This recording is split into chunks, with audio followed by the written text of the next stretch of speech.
Hello students, मैं Veena Purohit, assistant professor MS college Bikaner. आज का हमारा टॉपिक है जीन इंटरैक्शन। जीन इंटरैक्शन में हमने पहले टॉपिक किया था एपिस्टेसिस। आज के हमारा टॉपिक है complementary genes and supplementary genes. Gene interaction क्या होता है?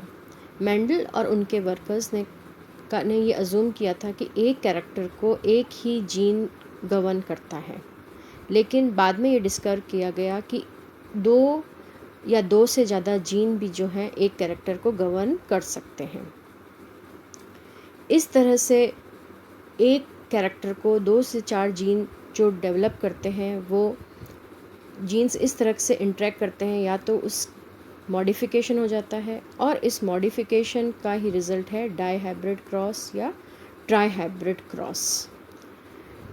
Numerous deviations have been recorded in which different kinds of interactions are possible between the genes.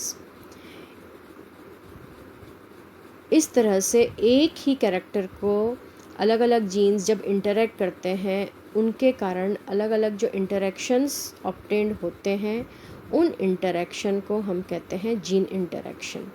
The phenomenon of two or more genes affecting the expression of each other in various ways in development of single character of an organism is known as gene interaction. ऐसा process या ऐसा phenomenon जिसमें दो से ज़्यादा jeans एक character को इस तरह से अफेक्ट करें कि एक सिंगल कैरेक्टर डेवलप हो जाए, ऐसे सिंगल कैरेक्टर के डेवलपमेंट को हम जीन इंटरेक्शन कहते हैं। बहुत से जो भी कैरेक्टर्स हैं लिविंग ऑर्गेनिज्म में, वो जो कंट्रोल होते हैं या इन्फ्लुएंस होते हैं, वो सब अलग अलग जीन्स के कोलैबोरेशन से होते हैं। बैटसन ने सबसे पहले जीन इंटरेक्शन कंसेप्ट को सजेस्ट किया था और इसीलिए इस कंसेप्ट को हम कहते हैं बैटसन फैक्टर हाइपोथेसिस। 2 तरह के जीन इंटरेक्शन होते हैं, intra allylic gene interaction and inter allylic gene interaction. The genetic interactions between the alleles of a single gene are referred to as intra-allelic interaction.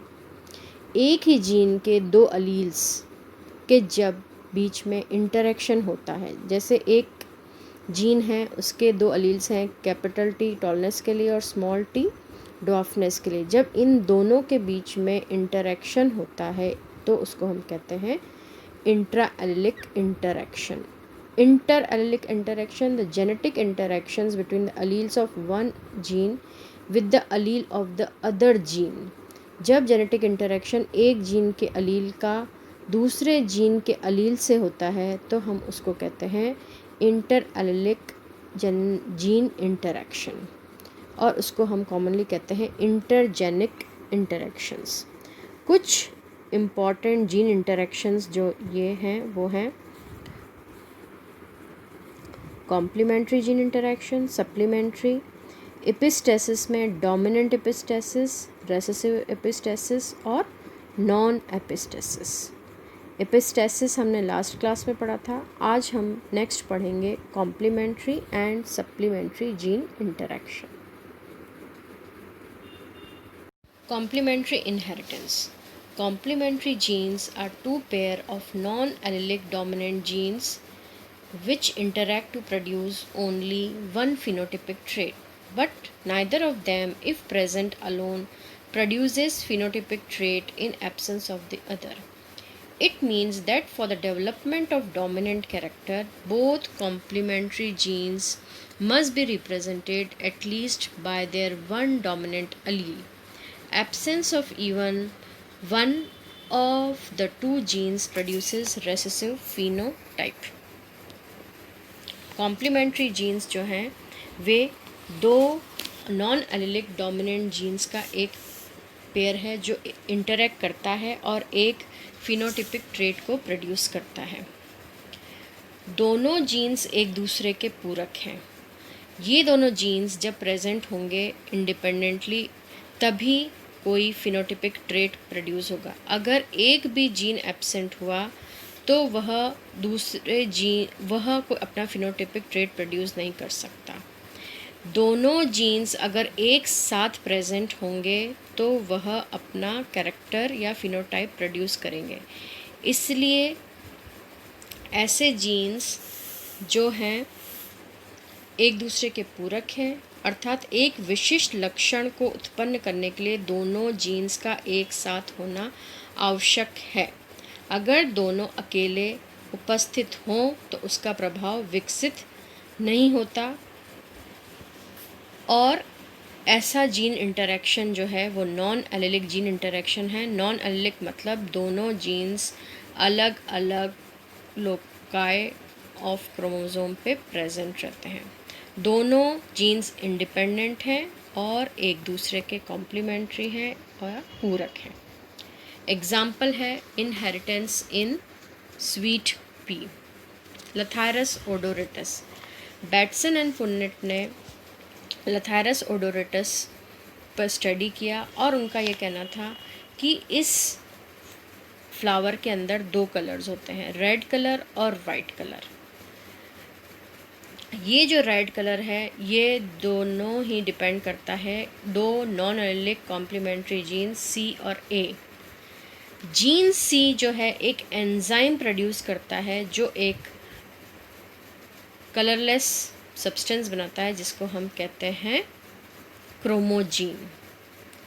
और ये जो क्रोमोजीन है जब जीन पी कंट्रोल करता है प्रोडक्शन ऑफ एंजाइम, जिसके कारण क्या होता है क्रोमोजिन जो है वो एंथोसाइनिन पिगमेंट में बदल जाता है और यही एंथोसाइनिन पिगमेंट जो है यह फ्लावर को रेड कलर देता है। इसके अंदर दो रिएक्शन हुई। पहले एक प्रिकर्सर होगा ए, जब जीन सी प्रेजेंट होगा तो एंजाइम सी एक्टिवेट होगा तो वो एक कलरलेस कंपाउंड बनाएगा जिसको हम कहते हैं क्रोमोजीन। ये क्रोमोजीन एंजाइम जीन पी की प्रेजेंट में एंजाइम पी बनाएगा और यह क्रोमोजिन जो है जीन पी और एंजाइम पी की प्रेजेंस में एंथोसाइनिन पिगमेंट बनाता है। अगर प्लांट के पास दो डोमिनेंट जीन सी और ए दोनों होंगे तो यह रेड कलर का फ्लावर प्रोड्यूस करेगा। लेकिन अगर प्लांट के पास जीनोटाइप कैपिटल सी और स्मॉल ए स्मॉल होगा तो यह जो है यह एंथोसाइनिन पिगमेंट नहीं बना पाएगा। इसलिए अगर फ्लावर के पास दोनों डोमिनेंट जीन सी और ए होगा तो वह रेड कलर प्रोड्यूस करेगा और अगर उसके पास नहीं होगा तो वह जो है वो कलरलेस फ्लावर या वाइट फ्लावर प्रोड्यूस करेगा। अगर उसके पास डोमिनेंट जीन ए है पर डोमिनेंट जीन सी नहीं है तो वह वाइट कलर के फ्लावर प्रोड्यूस करेगा, क्योंकि जो जीन जो ए है वह कलरलेस क्रोमोजिन को एंथोसाइनिन में कन्वर्ट नहीं कर सकता।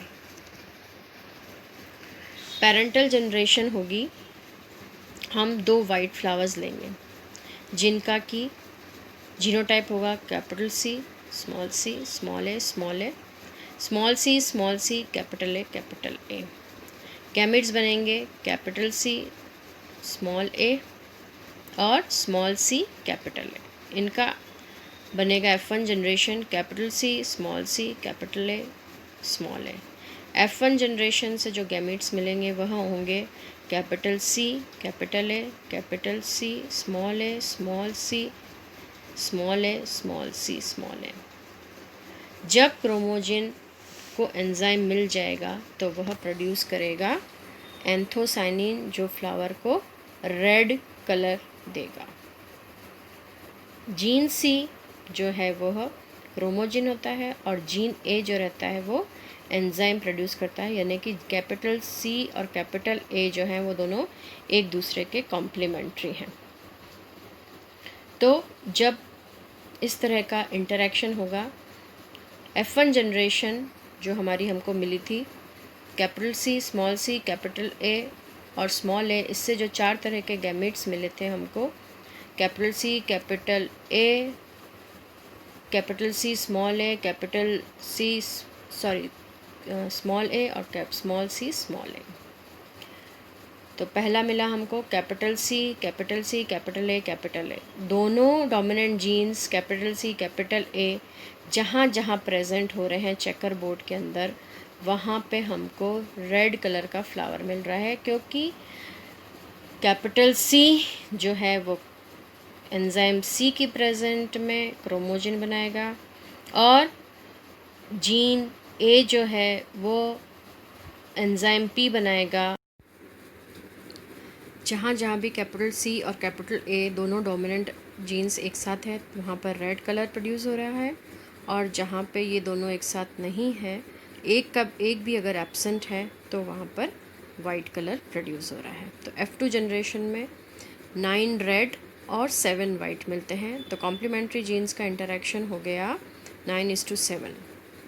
2 or more allelic dominant genes interact with each other to produce a single character। दो